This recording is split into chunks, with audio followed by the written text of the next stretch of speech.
So, how many of you know the history of the water ceremony? Couple? So there are parts of this that you might learn that's something different. We know that Carolyn McDade was a co-creator of the ceremony that we just did this morning. At the first water ceremony in East Lansing in November of 1980, Carolyn McDade and Lucille Longview asked women coming from distant points to bring water. This is back when you could take water on an airline, by the way. Harder to do today now, right? From a stream near East Lansing, Linda Penty came with water. These are the words she said. I took my bucket and went out to the Grand River. As I gathered water, I watched the river moving, flowing, changing. I was reminded of an image in depth psychology which tells us that each of us, each of our own beings, that you will hit the groundwater that we all share if you go deep enough. The groundwater which flows between and among us, that connects us to each other and to all that is.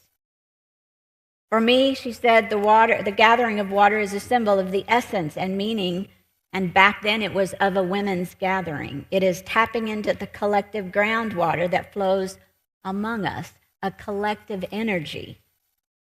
The collective energy of the goddess, she said, the liberating, transforming power which is in each of our sisters and the sister within our brothers. At that gathering, there was water from the Rio Grande River in the desert near Albuquerque that another woman brought, but her words were for that moment only, and she never wrote them down. So those of you who were silent today, in the first ceremony, there was space for simply silence and no words.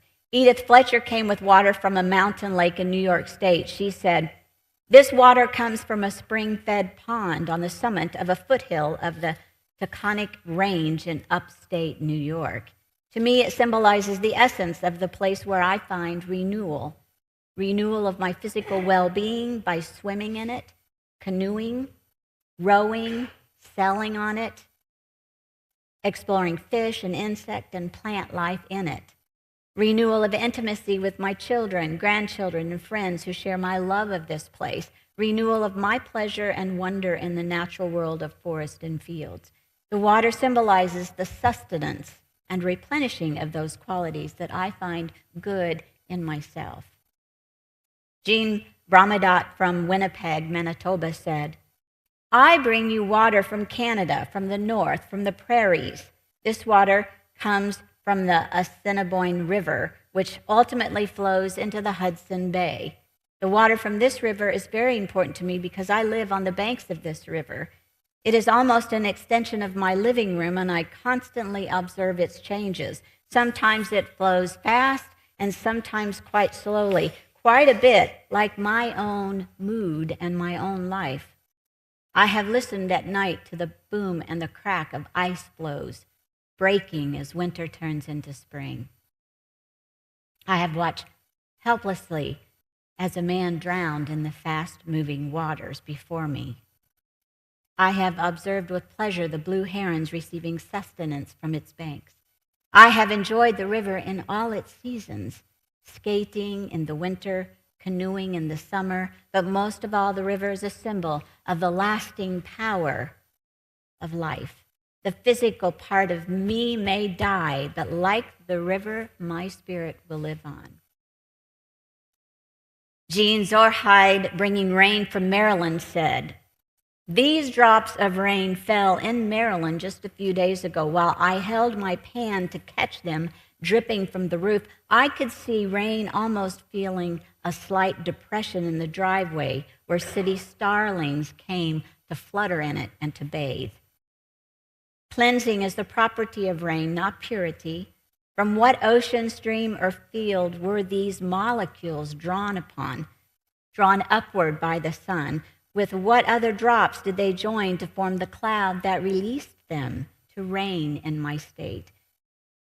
As I return them from their natural cycle, their eternal cycle, I wonder what distant thirst they will quench in some other land and some other year. Interaction, not purity, is the property of rain, cleansing, refreshing, life-giving, transforming rain.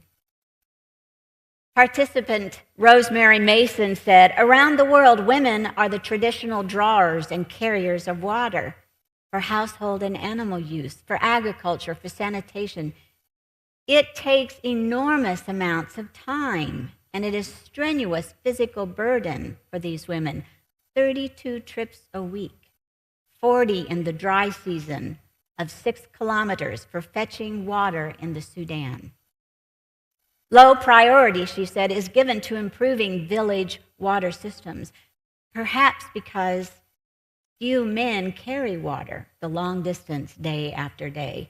Women were asking to be included in the decision-making process that sought to reduce the distance and frequency of the collection of that water. They know it will bring improved hygiene and better health," these women said. "They have visions of time and energy, if they had help, for themselves, for socializing, for sleeping, for resting, and caring for their children, and for safety."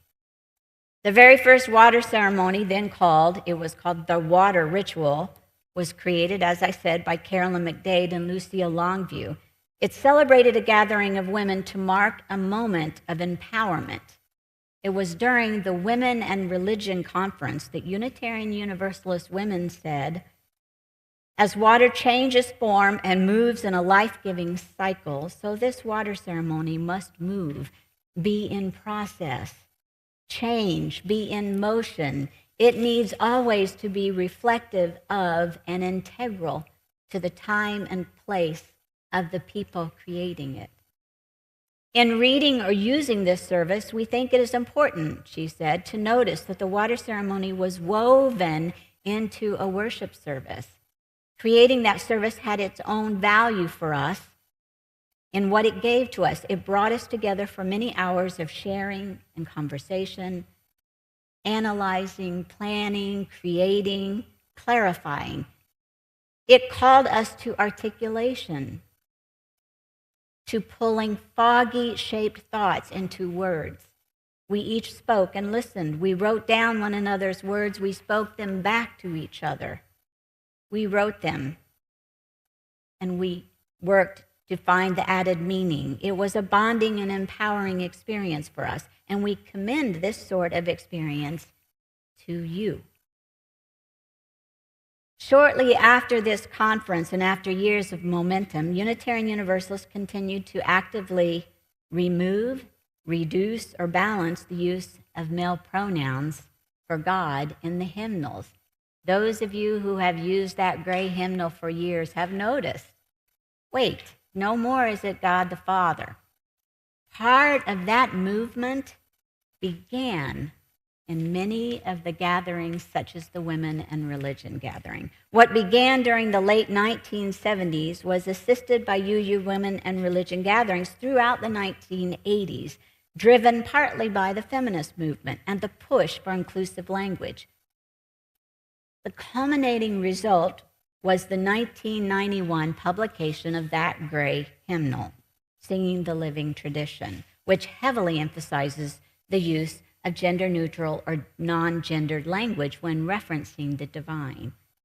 There were 3 key elements to this movement. There was a shift in perspective. The move was part of a larger ongoing effort to create more inclusive, diverse, and non-creedal community, ensuring that language regarding the divine did not privilege male imagery. 2, the 1991 hymnal, Singing the Living Tradition, is the primary source for this shift, replacing older, heavily gendered language with more expansive, poetic, and abstract terms.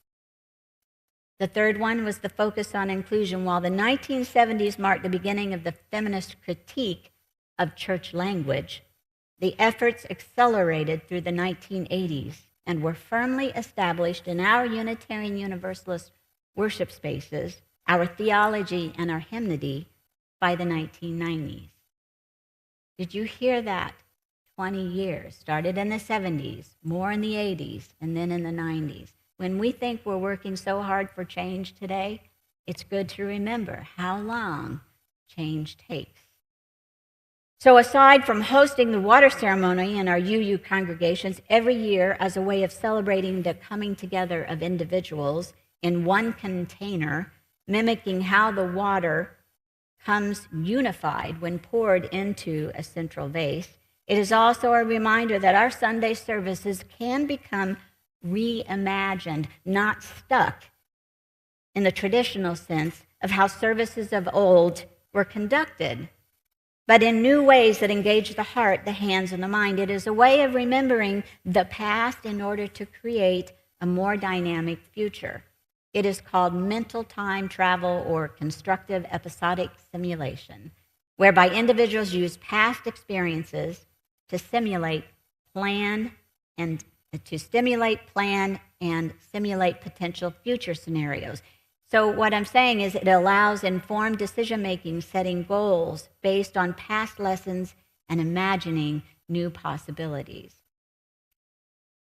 Informed by the past, this congregation is reimagining the present and the future simultaneously. We come back to that 1980 ritual. Imagine, this is 46 years old. We come back to that. And yet, our sustainability teams right now, if you are on any of the 4 sustainability teams, would you raise your hand or rise? Let us acknowledge you. Thank you for reimagining how our congregation will move successfully and sustainably into the future. So these teams are working to think outside the box, much in the way these women were thinking when this came about. I'm so excited to see what comes of all this time, all this talent, and all this treasure. Nina Simone wrote, "It's an artist's duty to reflect on the times in which we live." Unitarian Universalists have never shied away from trying different ways to coax transformation in order to nurture the spirit and to help humanity become more humane.